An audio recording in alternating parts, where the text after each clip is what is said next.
J'aimerais remercier tous les talents aujourd'hui, qu'ils soient chantés, qu'ils soient autour d'un instrument, mais également les voix et les personnes qui sont derrière la technique et tous ceux qui ont participé à la décoration.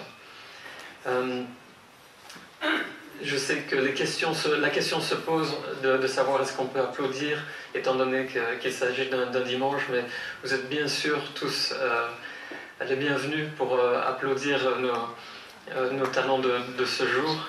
Et j'aimerais également profiter de l'occasion pour vous remercier à tous des efforts que vous avez fournis pendant ces derniers mois pour les vivres que vous avez fait transmettre par vos évêques, pour les personnes qui sont dans le besoin. Et je pense qu'en ce moment de Noël, c'est un moment tout particulier dans lequel nous avons vraiment besoin de penser aux autres et ceux qui sont dans des situations difficiles.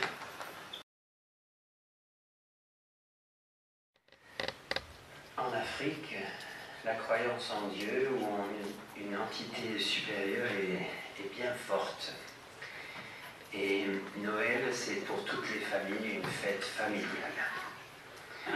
C'est la fête comme ici, la fête des cadeaux, un jour où personne ne travaille, où on invite les enfants des voisins et où on mange toute la journée parce que maman s'est particulièrement défoulée dans la cuisine. Mais en Afrique, on ne mange pas de plats vraiment traditionnels ou particuliers, on mange les plats typiques du pays. Nous allons entendre, pour introduire ce concert et pour nous transporter dans un tout petit bout d'Afrique, un chant « Israël, ton Dieu t'appelle » qui sera chanté en lingala par Marilyn et Rachel Kabepula.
continents et voyageons un peu en Europe.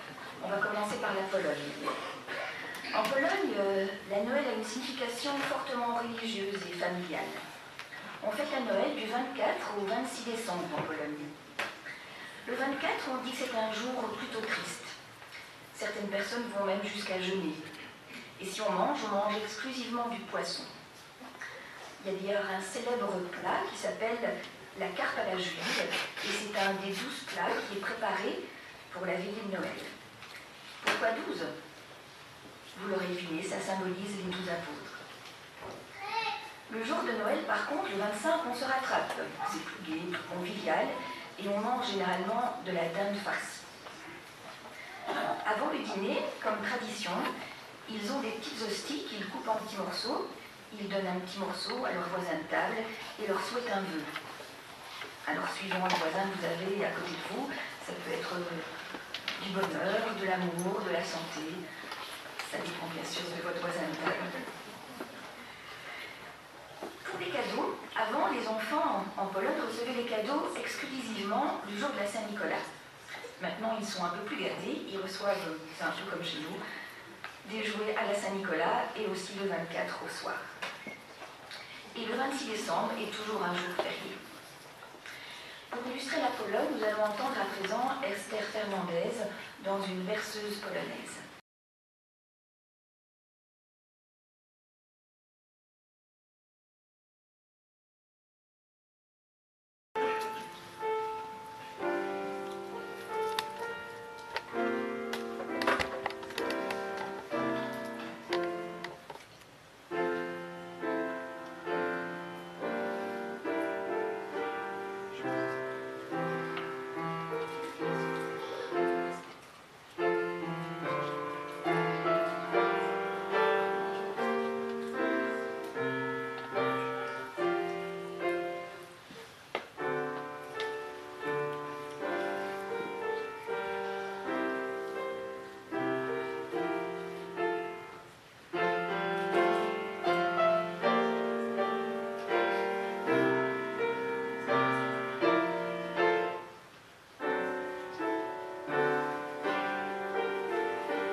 Mais un peu plus au sud, on se transporte en Grèce.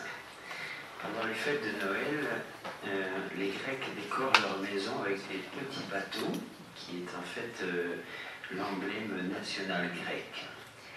Le 24 décembre, la majorité des Grecs se retrouvent à l'église et ensuite rentrent chez eux pour manger des fruits secs.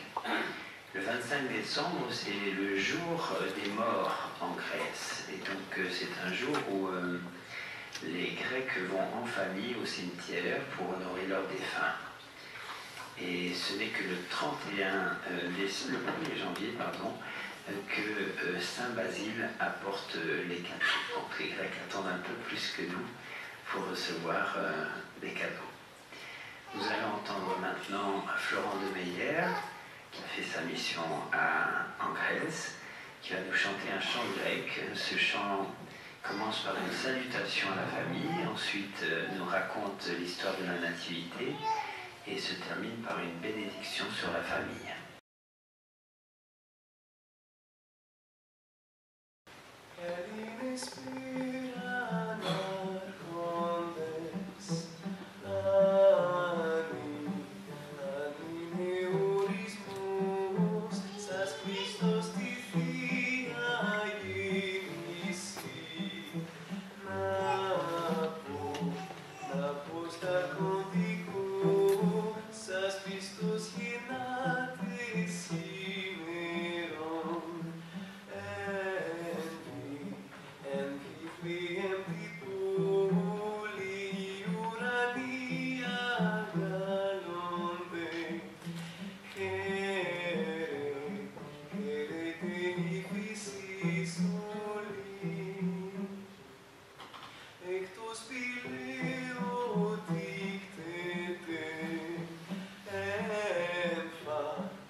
Voyageons jusqu'en Ukraine. Là, les fêtes de Noël commencent le 6 janvier et se terminent le 19 janvier. En fait, ils se basent sur le calendrier julien et non grégorien comme nous. Le soir du 6 janvier, la fête commence quand les enfants voient une étoile dans le ciel. Cette observation symbolise le voyage des rois mages. Commence alors le souper saint, ce qu'on appelle le Sviata Večera. C'est l'événement vraiment marquant pour les fêtes de Noël en Ukraine. Une autre tradition, c'est un pudding sucré qui s'appelle le koutia, et c'est un des premiers des 12 plats qui sera servi lors du souper de la veille de Noël. Le soir du 6 janvier, avant que les enfants ne voient cette étoile dans le ciel, toute la famille se réunit pour la veiller. Et les croyants peuvent se rendre à l'église où là il y a un office qui débute et il dure à peu près toute la nuit.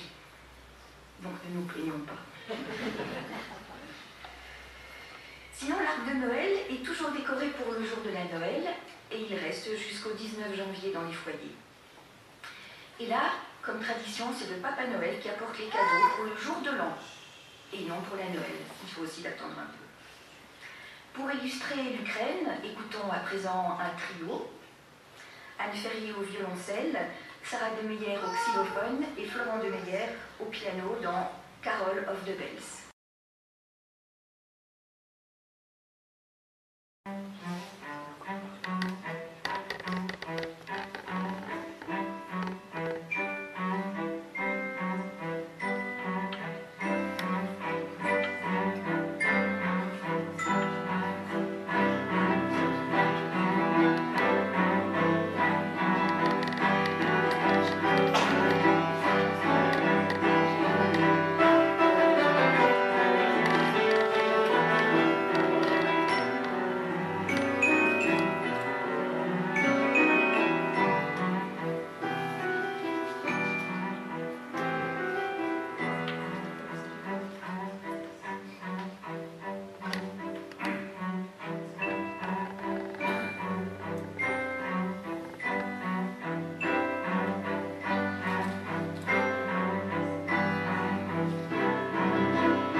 Beaucoup de traditions de Noël sont célébrées en Angleterre.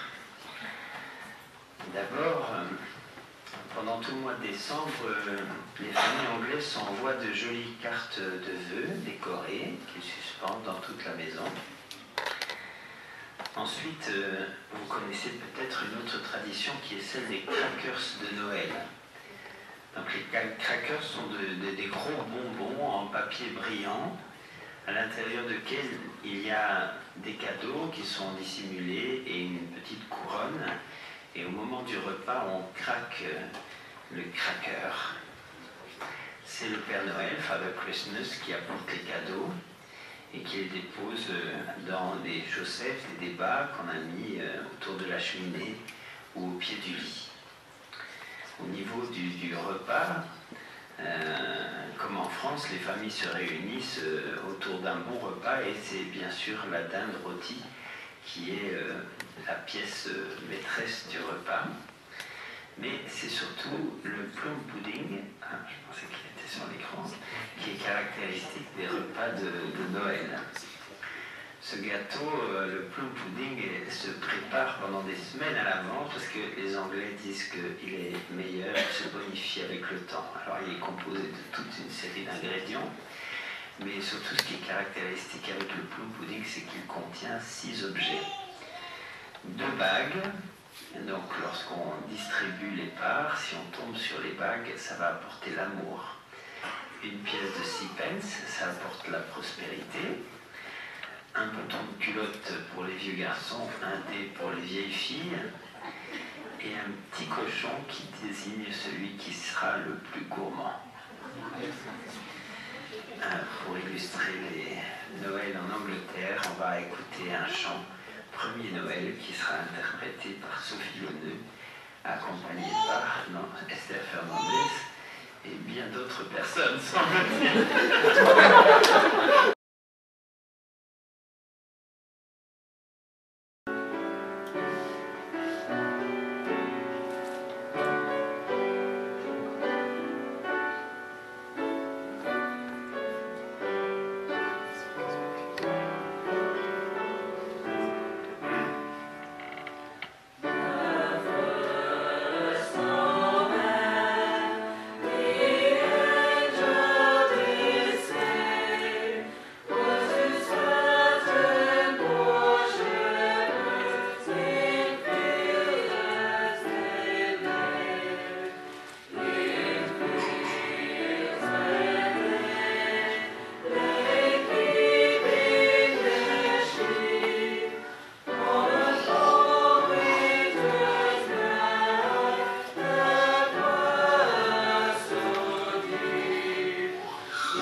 Par l'Italie. Noël y dure 3 jours, du 24 au 26 décembre. Et pendant cette période, tout le monde offre des petites friandises, des gourmandises aux voisins, aux amis, aux collègues de travail, à toute personne qu'on rencontre. Ça doit être très gai à ce moment-là, je pense, aller faire un petit tour en Italie. Selon les régions, les traditions diffèrent et les enfants ne sont pas gâtés par la même personne. Dans le Nord, c'est le Père Noël, le Babbo Natale ou le petit Jésus, Jesus Bambino, qui distribue les cadeaux de Noël. Ailleurs, le 13 décembre, c'est Sainte Lucie, Santa Lucia. Ou encore, une sorcière emblématique, et elle c'est le 6 janvier, et elle s'appelle la sorcière Befana. Elle distribue des bonbons aux enfants sages et un morceau de charbon aux enfants de police. Chaque famille possède une crèche qu'elle prépare 9 jours avant la naissance du petit Jésus. Du côté de la table, on connaît le panettone, un peu moins le pandoro, mais ce sont des gâteaux phares de la fête de Noël. Pour illustrer l'Italie, un duo, flûte et piano par Sarah et Florent Demeyer dans un morceau intitulé « Tu descends des étoiles ».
Nous allons maintenant changer de continent et nous transporter au Brésil. Alors, comme le Brésil est un pays catholique, bien sûr, on y fête Noël. Et il n'y a rien de très différent au niveau des traditions au Brésil. On y retrouve les décorations de Noël, les crèches, le Père Noël, et tout se termine par un repas en famille où on distribue des cadeaux. La seule différence entre le Brésil et la Belgique, vous l'avez deviné, c'est que la neige n'est pas vraiment au rendez-vous et que le Père Noël crève de chaud sous l'été tropical. Le repas de Noël est assez caractéristique dans ce pays qui est formé par de multiples cultures. Donc on y retrouve la dinde, on a vu qu'elle venait d'Angleterre, et elle est accompagnée d'une farofa temperada qui est une semoule de manioc enrichie de raisins, de morceaux d'ananas, de bacon, d'olive noire, de riz, etc. Du Portugal, le Brésil a hérité la fameuse morue, qui ce soir-là se cuisine en beignet ou en salade. Et on prévoit aussi une salade appelée salpicao, à base de pommes de terre et d'autres légumes mélangés à de la mayonnaise.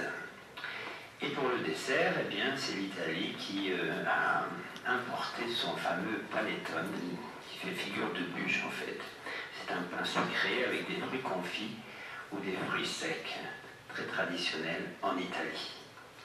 Pour illustrer le Brésil, nous allons entendre un chant en portugais, au loin dans l'étable, chanté par Déborah Lucena et Benjamin Kounen.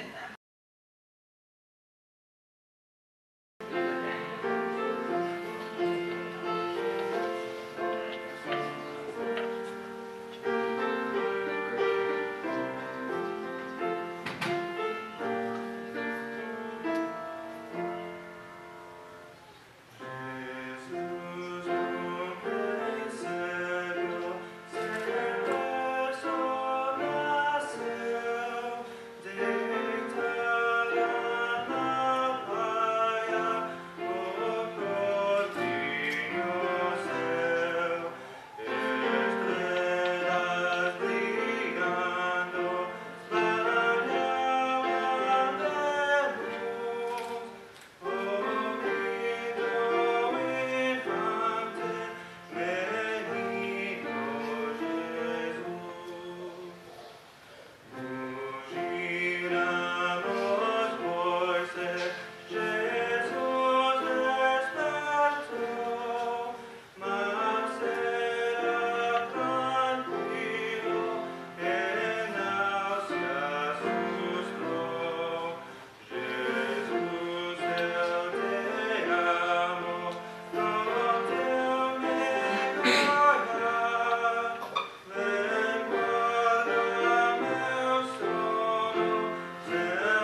Noël, c'est au Yankee qu'on le doit.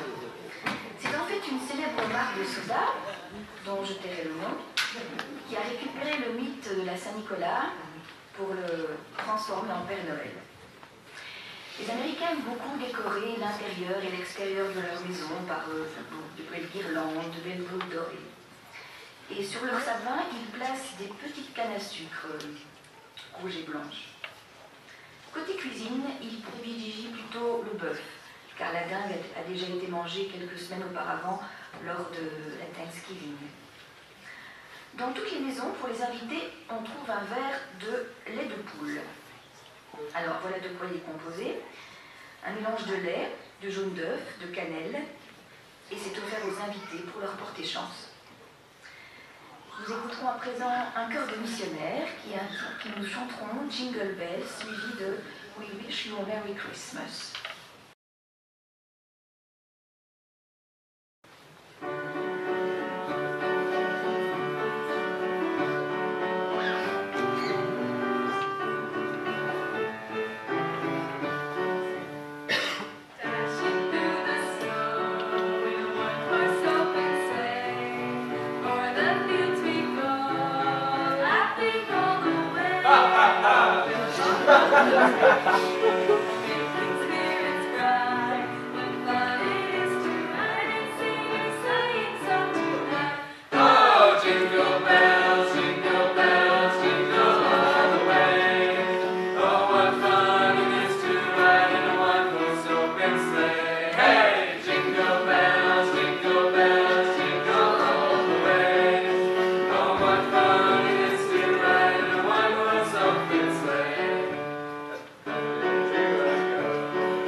Toutes les régions françaises ont chacune une tradition ou des traditions particulières. On ne pourrait pas toutes les énumérer, mais je vais vous parler de deux d'entre elles. La première, c'est la Bourgogne. Donc en Bourgogne, les enfants font le tour de maison en maison à la veillée de Noël et ils demandent des friandises. Et ces friandises, contrairement à d'habitude, ne sont pas données par le Père Noël, ne viennent pas du Père Noël, mais d'une bûche. Donc on allume une bûche dans le foyer, elle brûle toute la nuit de Noël, et ensuite on creuse la bûche et on y introduit des friandises, des fruits secs, des fleurs séchées, et les enfants doivent venir avec un bâton, ils doivent attraper les friandises en question. Il n'y a pas de Père Noël en Bourgogne, mais un Père Janvier, qui dépose des étrennes dans les sabots. Et au menu de Noël, ce sont des repas caractéristiques de la Bourgogne, comme les escargots persillés, les œufs meurettes et la fricassée de pression. En Provence, par exemple, plus au sud, vous connaissez la tradition de Noël, on ressort les fameux santons. On a la Sainte Famille en santon. Et puis autour de la Sainte Famille, les grandes personnalités du village, comme le boulanger, le meunier, le berger, etc. Et en Provence, on mange un dessert qui s'appelle le festin des 13 desserts, en l'honneur des 13 personnes qui étaient à table lors de la scène. Nous allons entendre maintenant plusieurs morceaux. Tout d'abord la marche des rois, interprétée par, à la flûte, je regarde Maton pour être sûr, je vois bien 3 personnes en face de moi, par un trio, donc flûte, violoncelle et piano, Sarah et Florent et Anne Ferrier. Ensuite, nous allons entendre un chant, Les anges dans nos campagnes, qui sera chanté par Sophie Lonneux et accompagné par Esther Fernandez. Et puis on retrouvera Florent et Sarah de Meyer pour un duo flûte au piano dans Entre le bœuf et l'ânegrie.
du monde et de l'Europe en parlant des quelques traditions qu'on peut voir en Allemagne.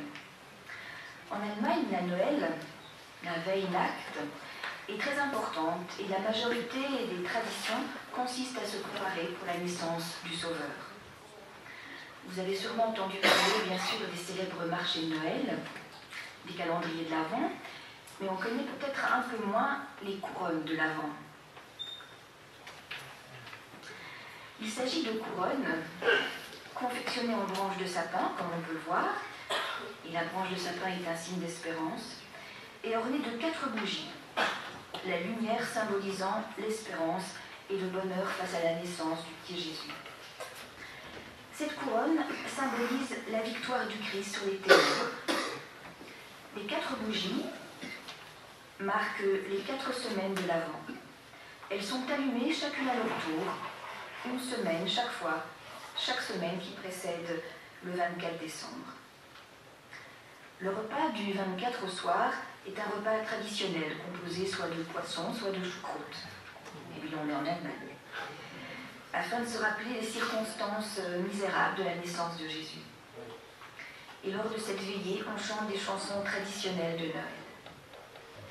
En Allemagne, c'est le Christkind, l'enfant Jésus, qui apporte les cadeaux. Mais il est de plus en plus souvent remplacé par le Père Noël à présent. Evelyne Denis, voilà, toute seule, nous chantera en allemand Mon beau sapin. Ensuite, nous entendrons un chant vocal, Douce nuit, sainte nuit, et pour terminer, Evelyne Denis nous parlera de la signification du sapin de Noël.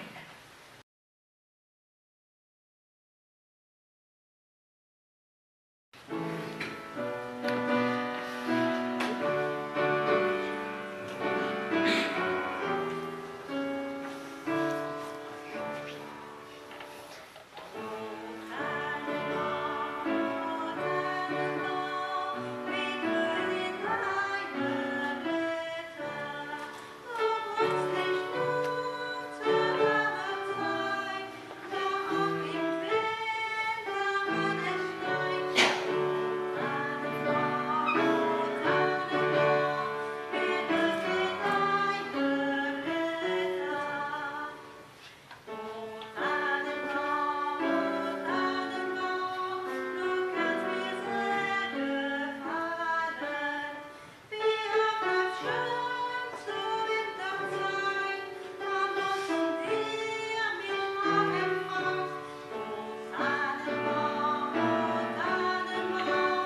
est passé.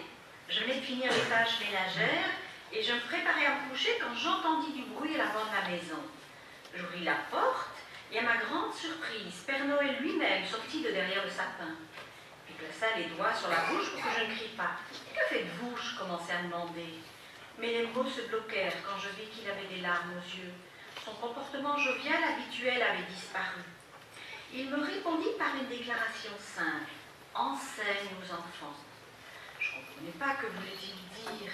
Il avait prévu ma question et il me tendit un sac de jouets miniatures. « Enseigne aux enfants.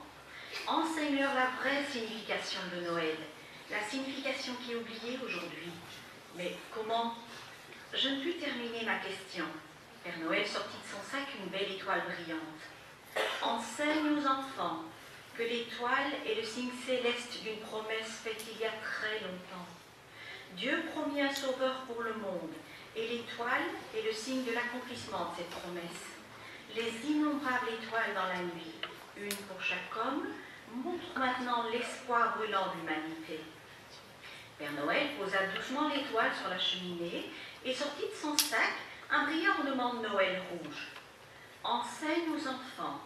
Enseigne aux enfants que le rouge est la première couleur de Noël. Les fidèles l'ont d'abord utilisé pour se rappeler le sang qui a été versé pour tout le monde par le Sauveur. Christ a donné sa vie. Il a versé son sang pour que chaque homme puisse recevoir le don de Dieu, la vie éternelle. Le rouge est profond, il est intense, éclatant. C'est la plus grande des couleurs. C'est le symbole du don de Dieu en nous. Enseigne aux enfants, dit-il, en tenant un tout petit sapin vert sorti du fond de son sac. Il le plaça devant la cheminée et il pendit l'ornement rouge. Le vert foncé du sapin était le fond idéal pour l'ornement. Ceci, c'est la seconde couleur de Noël. La couleur verte, pure du sapin, reste la même toute l'année, dit-il. Ceci représente l'espoir éternel de l'humanité. Le vert, c'est la couleur de la jeunesse, de l'abondance dans la nature. Toutes les aiguilles du sapin se tournent vers le ciel, symbole des pensées de l'homme qui se tourne vers le ciel. Le grand arbre vert, c'est le meilleur ami de l'homme. Il lui a donné l'abri, la chaleur et la beauté. Tout à coup, j'entendis un petit tintement tout doux. Enseigne aux enfants. Enseigne aux enfants que tout comme les brebis perdues sont retrouvées grâce au son de leur cloche, la cloche sonne pour que l'homme retourne au bercail. Elle signifie que toutes les âmes sont précieuses aux yeux du Seigneur. Comme le tintement disparut dans le silence de la nuit, Père Noël sortit une bougie. Il la plaça sur la cheminée et la douce lueur de sa petite flamme jeta de la clarté dans la pièce obscure. Enseigne aux enfants que la bougie montre la gratitude de l'homme pour l'étoile d'il y a longtemps. Sa petite lumière, c'est le miroir de la lumière des étoiles. Au début, on plaçait des bougies sur le sapin. Elles étaient comme beaucoup d'étoiles brillantes sur fond vert. Des jeux de lumière de couleurs les ont remplacées aujourd'hui. Père Noël alluma les lumières du sapin et prit entre ses mains un cadeau. Il montra le gros nœud et dit « On place des nœuds sur les cadeaux pour représenter l'esprit de la fraternité des hommes. Nous devons nous souvenir que le nœud est lié, tout comme les hommes devraient être liés, tous ensemble, par des liens de bonne volonté les uns envers les autres. » Père Noël replaça le sac sur son épaule, tendit la main vers une canne à sucre sur le sapin et m'attendit en disant « Enseigne aux enfants que la canne à sucre représente la crosse du berger. La partie crochue sur la crosse aide à ramener les brebis égarés vers le troupeau. La canne en sucre représente le coup de main que nous devons donner à la période de Noël. Elle est le symbole que nous sommes le gardien de nos frères. » En regardant la pièce autour de lui, Père Noël sourit. Il paraissait satisfait. Il remit une dernière fois la main dans le sac et en sortit cette fois une couronne de houx. Il la plaça sur la porte et dit « Enseigne aux enfants. Enseigne aux enfants que la couronne représente la nature éternelle de l'amour. Il ne commence pas ni ne s'arrête. C'est une ronde continue d'affection. La couronne peut faire double emploi. Elle est faite de beaucoup de choses et de beaucoup de couleurs. Alors elle nous rappelle toutes les choses de Noël. Alors s'il te plaît, enseigne aux enfants. » Le monde n'était pas magnifique, vu avec sa diversité culturelle. puissions-nous tous aujourd'hui rentrer dans nos foyers et pouvoir contempler cette diversité et qu'elle puisse être source d'unité et non plus de conflit. Aujourd'hui, vous avez peut-être pensé, vous avez peut-être désiré faire partie des talents et vous n'en avez pas eu l'occasion. Alors nous vous encourageons à venir auprès d'Isabelle et à vous proposer pour le concert de 2017. Ou peut-être avez-vous un voisin qui n'ose pas s'inscrire et vous pouvez aujourd'hui le dénoncer. Au nom de la présence de Dieu, nous vous souhaitons à tous un très joyeux et heureux Noël. Que l'esprit de cette naissance de notre Sauveur puisse renforcer et venir bercer votre foyer. Nous vous donnons d'ores et déjà rendez-vous en Noël 2017 à Bruxelles.